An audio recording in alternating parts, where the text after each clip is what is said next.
So recently, a bunch of unaired pilots found their way online, dating back to the 90s.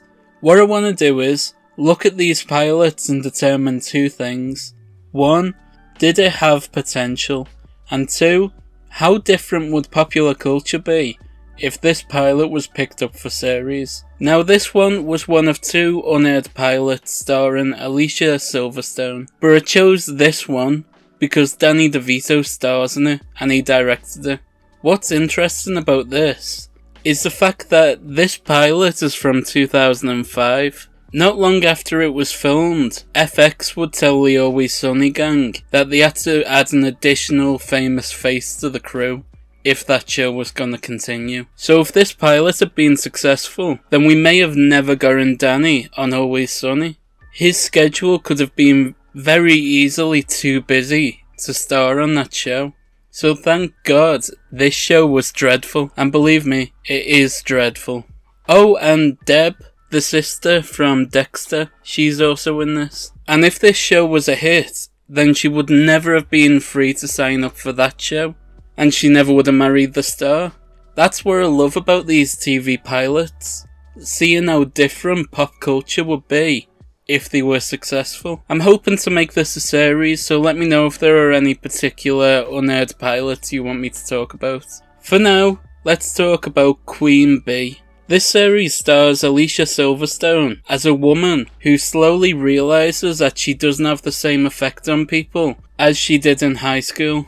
We're introduced to Alicia as she gets out of her car and checks how she looks in the reflection of the car's window. It's strange how it didn't open with a joke. Even if you did that joke where the woman was checking a reflection in a blacked out window and someone else was inside the car. It's not a great joke, sure, but at least it had started with a joke. But instead, the start just establishes that she cares about how she looks and that's about it. Very strange that they didn't open with a joke. This is meant to be a comedy. She then goes to her office, where she is greeted by Deb from Dexter. Alicia Silverstone is annoyed that there's nobody around, so starts shouting for someone named Bob. It is here where we get the first joke of the sitcom. The way that Jennifer Carpenter shouts Bob. Bob! Bob! Yeah, that was meant to be a joke. First impressions are everything, so it's really weird how they thought that was a good enough first joke. What's even stranger is how they got Danny DeVito to sign on to this show by sharing the script with him. So he read those first 2 pages of script and thought this was good apparently. I am honestly baffled by how few jokes there are in this script. The second joke comes 2 minutes in, when Alicia Silverstone asks a character, "Are you smiling?" To which she coyly replies, "No." Are you smiling? No. Yeah, that's meant to be a joke. It's really strange to me how this script got approved. A comedy without any jokes. So just to address the jokes we've had so far, we've had Bob, and no. Are you smiling? No. There's some solid punchlines right there. She then goes to see Danny DeVito, who is playing a guy named Ron. The IMDb for this show says that DeVito played a version of himself in this. Someone should update it now that we've actually seen the pilot. But bear in mind, before this week, no one had ever seen this pilot. It was never aired, and for good reason. There is genuinely nothing of note about DeVito's role. He doesn't have any jokes to deliver, so it's just kind of the characters talking at each other and then they part ways. DeVito's really funny. You've seen him in Always Sunny, Matilda, Taxi. Why would you waste him on this?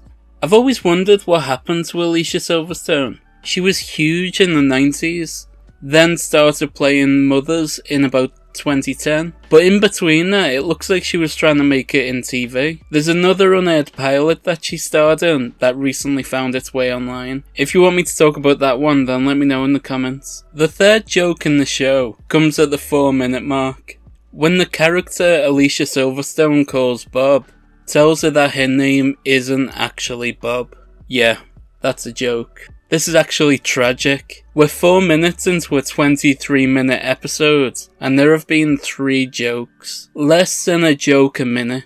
This script isn't funny. There's absolutely no way this would have been made into a series without a drastic rewrite. The exchange between Bob, Jen, and Alicia Silverstone is painful to watch.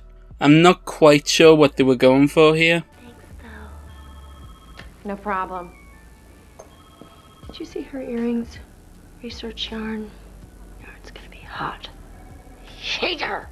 I hate her too. Alicia bumps into someone from high school named Josh.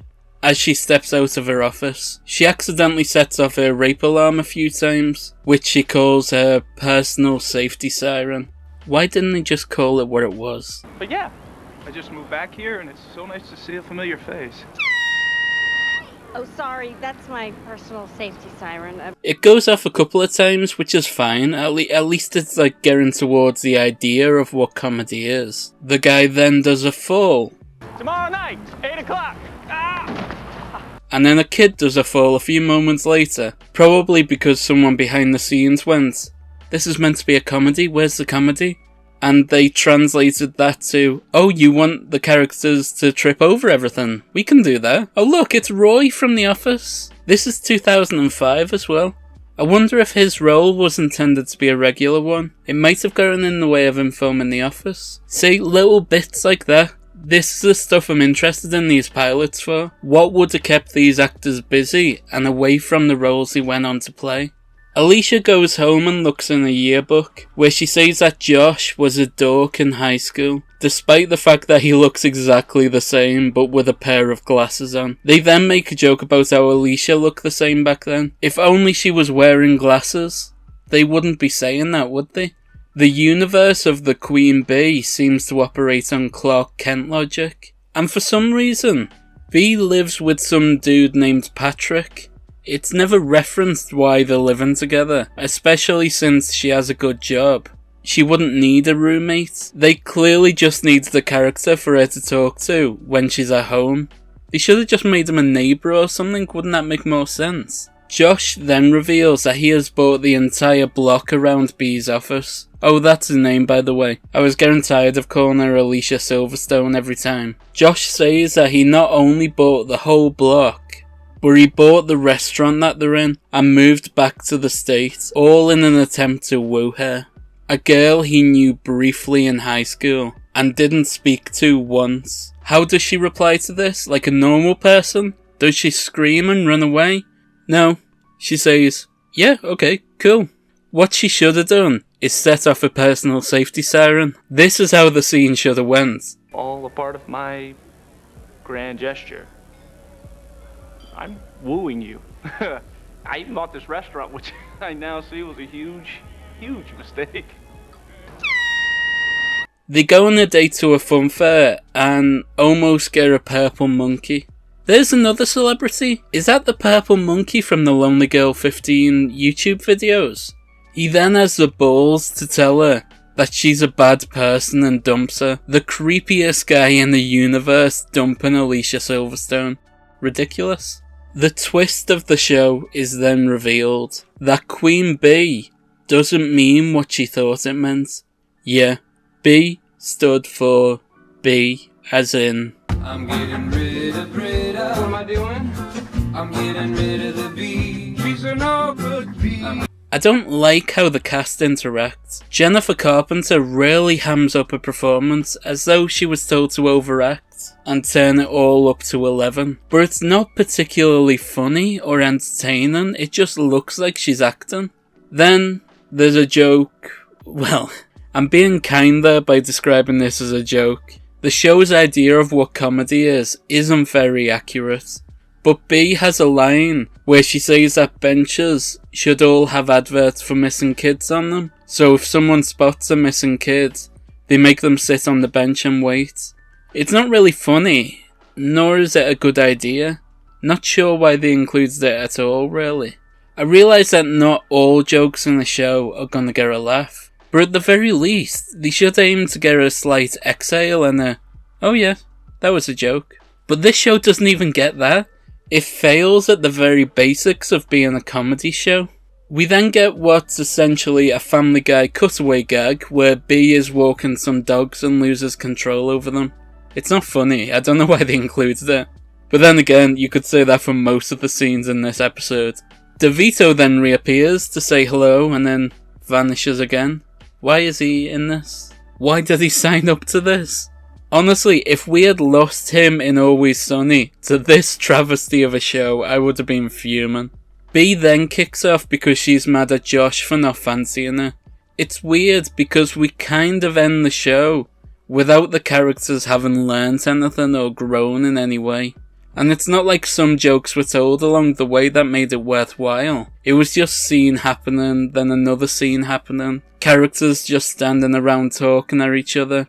This was a really weird show.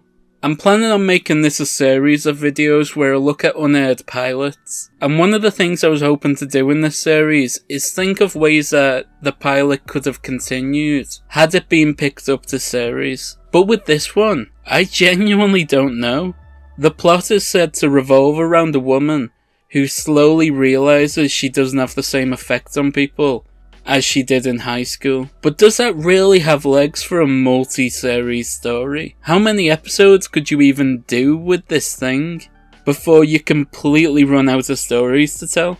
I don't think this show had potential. The cast was fantastic. I love Alicia Silverstone, and I definitely feel like she was robbed by how fickle Hollywood is when women reach the age of 40. But this show wasn't it. I'm intrigued to know whether or not the other pilot she did was any good. If you want me to do a video on that, then leave a comment below and let me know. If you can subscribe, you'll help us reach our goal of 3k, which we are very close to, so help us out with that. Right, I'll let you go. Bye.